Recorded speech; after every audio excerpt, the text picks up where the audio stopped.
Hey guys, welcome to my channel. I hope you're all doing very well. So I just watched The Boys on Amazon Prime. Let's talk about it.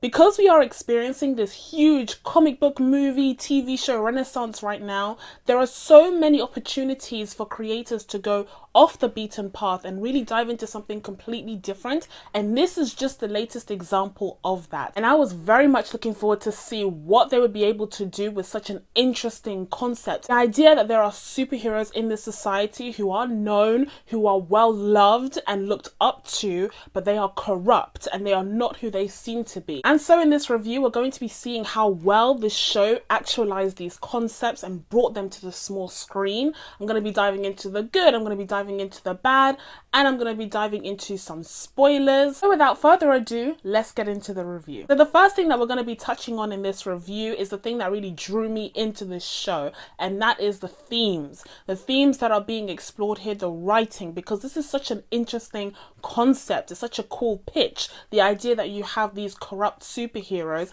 and in this show there are so many deep themes being explored here. Firstly, there's the fact that Vought is this huge corporation, this conglomerate even, that is in charge of managing the superheroes, the Seven as they have been branded as. And through this management, we are able to see the impact, the consequences of the commodification of superheroes and superpowers. They are no longer individuals who are trying to do the right thing and have the power to do more than the average person can. These guys have been commodified. These guys are a property now, owned by Vought. They are in charge of the branding, the marketing. Vought is in charge of making sure that in every way possible, the Seven are as profitable as they can be. And that change in motivation, in the team's motivation, is what really differentiates the Seven from your Justice Leagues and your Avengers. It's because it's all about profit margins. It's all about capitalism. And that's not to say that in other films and TV shows that has never been explored. I do remember in Iron Man 2, at the beginning of Iron Man 2,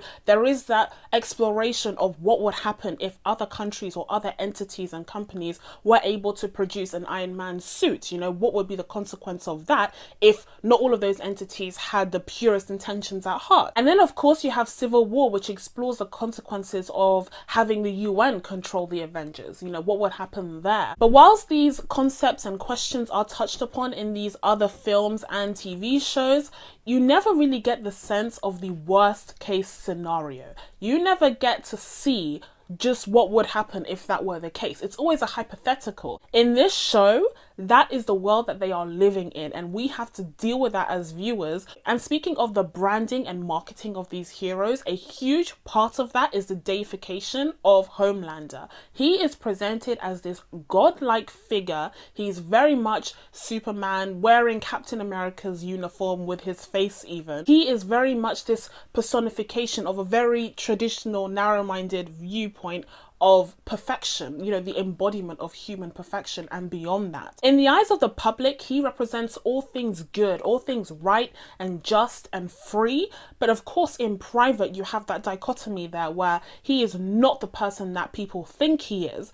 But that's just the part of the marketing. That's the part of the presentation of these superheroes that Vought presents to the public to make their company profitable. And so you have this exploration of what it means to be in a society where only a select gifted few are seen as gods. What happens when these gods aren't quite as benevolent as people think they are? What happens when actually they're working against the people's interests, even though they're being presented as on the side of the masses? And again, we've seen this topic being explored in other properties. We saw it most definitely in Batman vs Superman. They were very much trying to create this deification of Superman in that film and what it means to have someone who has these godlike powers, and what if he's not really on your side? But again, in this show, it's not a hypothetical, it's a reality. And so we get to explore not only what if, but okay, now that this is the reality that we're living in, what do we do about it? I think that's what sets this show apart from the other superhero properties. And I cannot go any further into this review without mentioning the word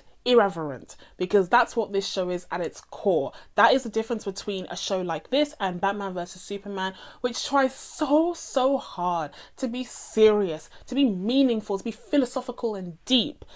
This show does all of that without lacking the fun, without lacking the absurdity and the audacity to just be crazy and disgusting. Because it's rated R, it has no boundaries. It's able to really go for the violence, the blood, the gruesomeness. This show doesn't shy away from anything, and it can take all of the liberties that its dark, twisted heart desires, and it does so happily. The characters are unabashedly non-PC, and there is a dichotomy within each and every one of them. Even those that aren't superheroes feel like they have a secret identity, and I absolutely love that because it creates so many layers and depth to that character. In fact, here the show actually makes a point of not giving the superheroes a secret identity, so they're just known for who they are, and that is the only persona that they are allowed to have in public, which again brings back the fact that they have so much conflict between the duality of their personalities that they have to do these heinous, awful, corrupt things behind the scenes. Speaking of the characters of the show, we're going to go through some of the ones that I think were done best,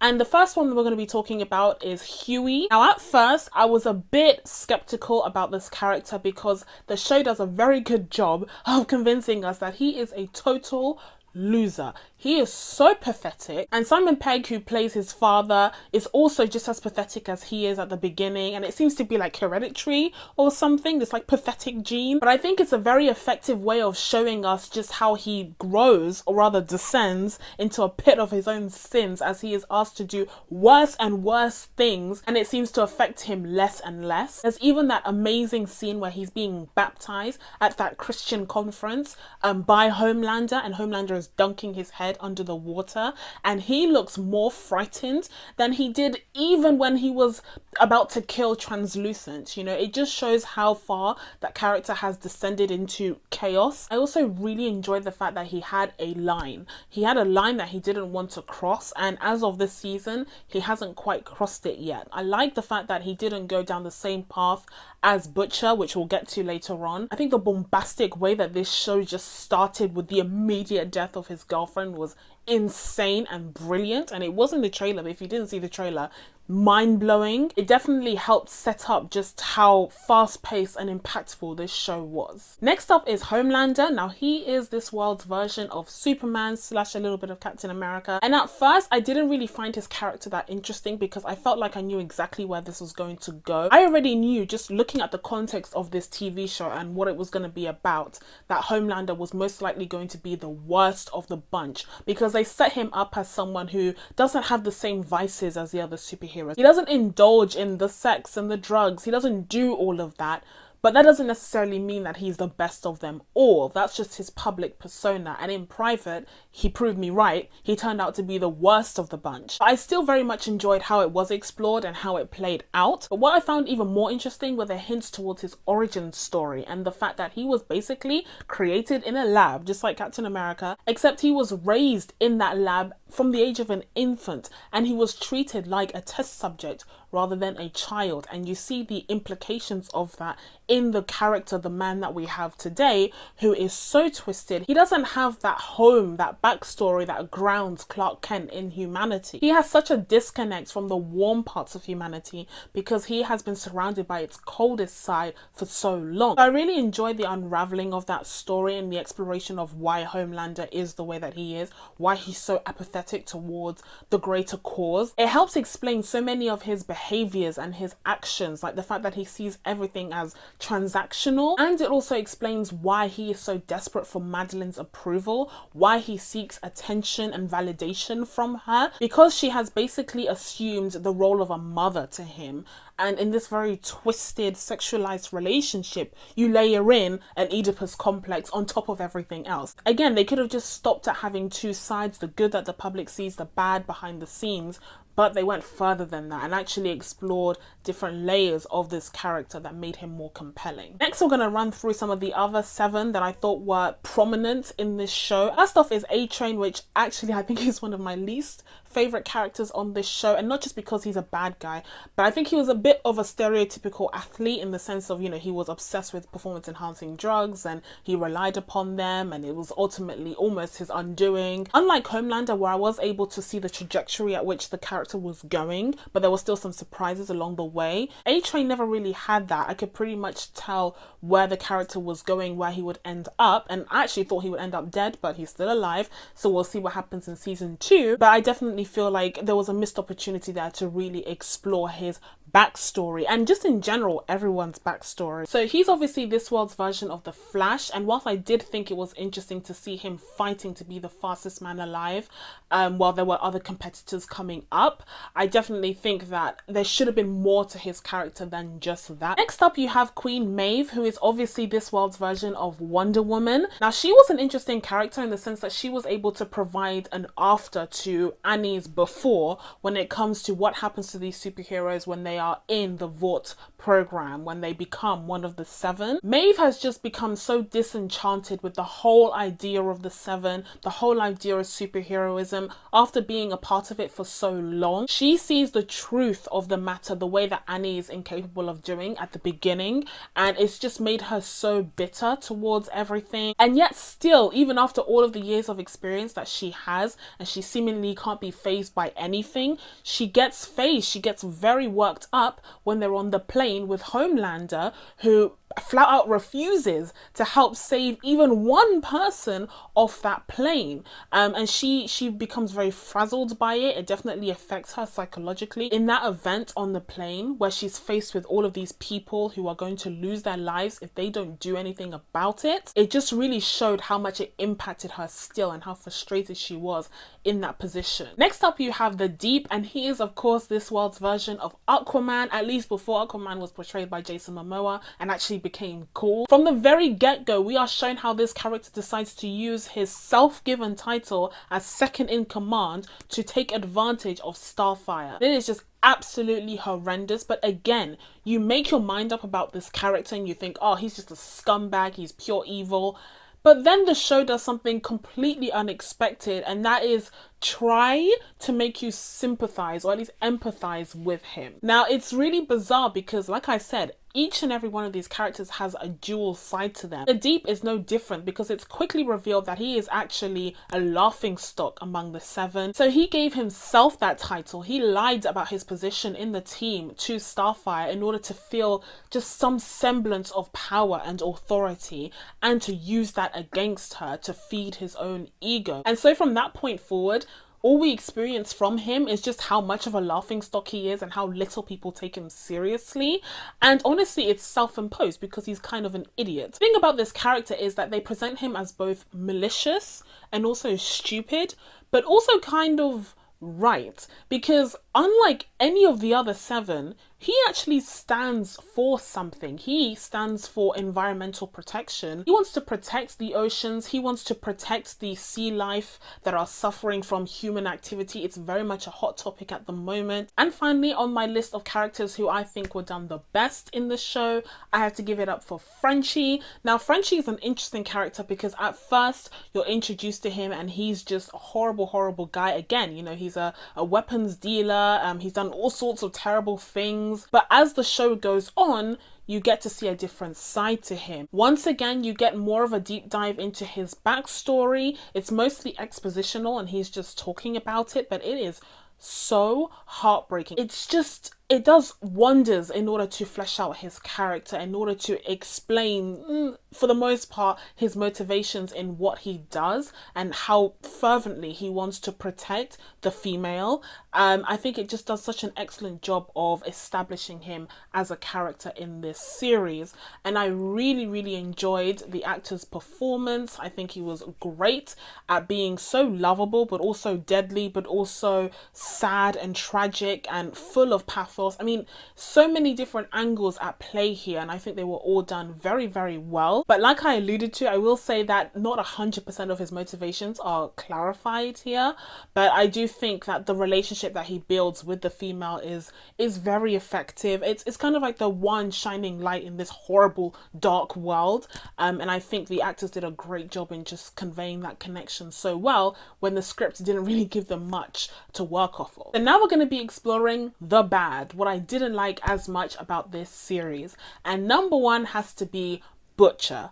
Now, the character of Butcher to me is not a bad character. My main problem here is that I knew exactly where this was going. I knew exactly the direction that we were going to go with the character of Butcher. From the get-go, I knew he wasn't an FBI agent. I knew he most likely had a vendetta against supers. I knew that that vendetta was probably because his wife or daughter or someone was hurt or killed by those supers. And I knew that the super who was most likely responsible for this hurt and this heartbreak that Butcher experienced was probably Homelander, the one guy that you would least expect, right? So I had pretty much sussed out his story, literally from when he appeared on screen. But that in itself wouldn't really be an issue if, with his character, they did what they did with the other characters, and that is give him more sides, more facets to work with to make him a bit more complex and interesting. That's where they were lacking there. It's not the predictability of his character's story, it's the fact that the way that the events played out were also very predictable. That is, of course, until the ending, that phenomenal ending where you find out that Butcher's wife had a child with Homelander, and he is, one, still alive, and two, she may not be the victim that he thought that she was in that scenario. Because it did get frustrating to watch Butcher go down the path that I already knew he was going to go down. I already knew that he was going to be making the mistakes that he made, and so it kind of got a bit frustrating because there was nothing else to it. But it wasn't all bad, first because of that amazing ending, also because I did enjoy seeing the parallels between Butcher and Huey and seeing how Huey actually broke the cycle that Butcher was in and went in his own path and did the right thing, at least the right thing in this scenario. I did enjoy seeing the similarities but also the ultimate differences in those two characters. And thirdly, because Karl Urban was great in this role, I don't have any issue with his performance here. It's just the way that the character is written is very bog standard in my opinion. And let's talk about the missing superhero, and that is of course Annie / Starfire.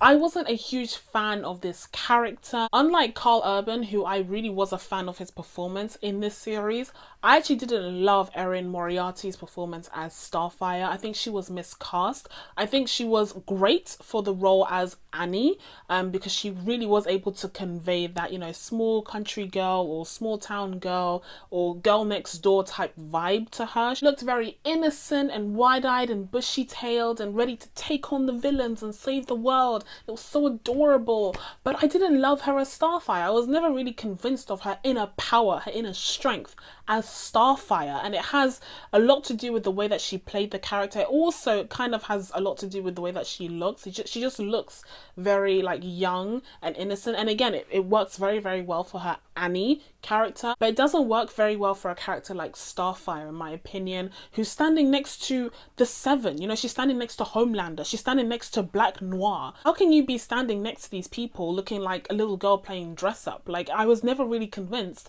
of her inner power and her inner strength. Another issue that I had with the character that didn't really allow me to connect with her was the fact that for a lot of the show she's just complaining about PR. She's complaining about being a part of the corporation. It gets kind of annoying and even boring when all these high impact interesting things are happening around her and she's just kind of stalking the corridors of the the Seven building, and she's just kind of complaining about the PR and the marketing, and she's dealing with all of the bureaucracy of the situation of being part of this corporation. I think it was a good angle to go down to demonstrate just how much control this company has over these superhero lives.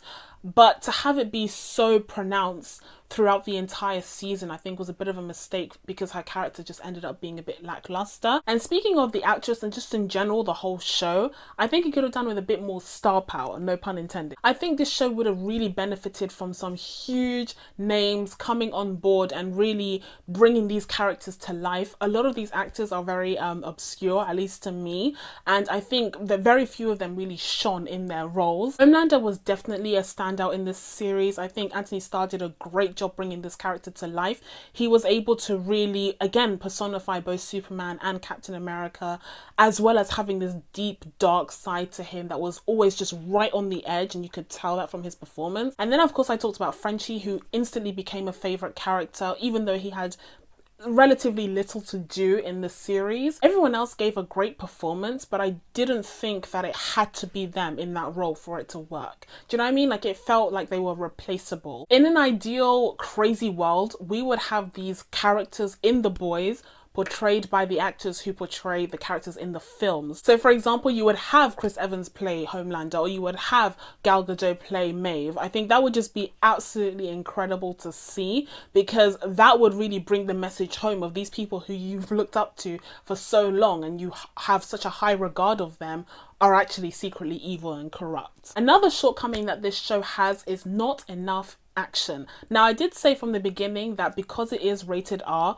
it goes there. When there is action, there is blood, there is gore, there is horrific things happening on screen, and I loved it. I loved every single minute of it. But considering that this is a show within the superhero genre, there is surprisingly a lack of superheroing. There is not a lot of examples of the team working together in order to defeat evil, to defeat villains, right? And that is a huge part of what Vought does. You know, it gathers intel and uses its algorithm in order to decide what missions the team will actually pursue. But we don't really see them on a lot of missions. We see one mission between Starfire and the Deep, but otherwise we don't really get a lot of instances of the team working together in order to defeat evil. And also with the action scenes that we do get, they're not very impressive. I definitely got a few Iron Fist vibes from some of these action sequences, and again, they definitely go there when it comes to the gore and the violence, but when it comes to the choreography, it's not quite impressive enough, especially in this space where, I mean, there is just a plethora of superhero properties. When you're just comparing between them, I think in terms of the action sequences and their choreography, this show is kind of lacking. So overall, I am so excited that we have reached a point where there are so many superheroes that we can do whatever we want with them. We can explore so many different sides to the superhero genre. We can put it in different genres. We can shake things up and create completely new formulas for this genre of TV and film. We can really explore the deeper, darker themes and really see what it means to live in a world where the superheroes are not the good guys that they are perceived to be. And again, that is something that has been explored in other properties, but for that to be the premise of an entire show, and a show that has no boundaries because it's rated R, I think it's just truly spectacular. However, there were a few growing pains, and I do think there are a few things that I would like to see in season 2 that would improve upon season 1, and I actually will be doing a video about what I want to see in season 2. But overall, I just had a great time with this show, and as a result, I'm going to give this one an 8 out of 10. Now that I've told you guys my thoughts on The Boys, it's time for you guys to let me know what you thought of the show down in the comments below. Please be sure to subscribe to catch any new videos coming up. Thank you guys so much for watching. I really appreciate it, and I will see you in the next one. Bye!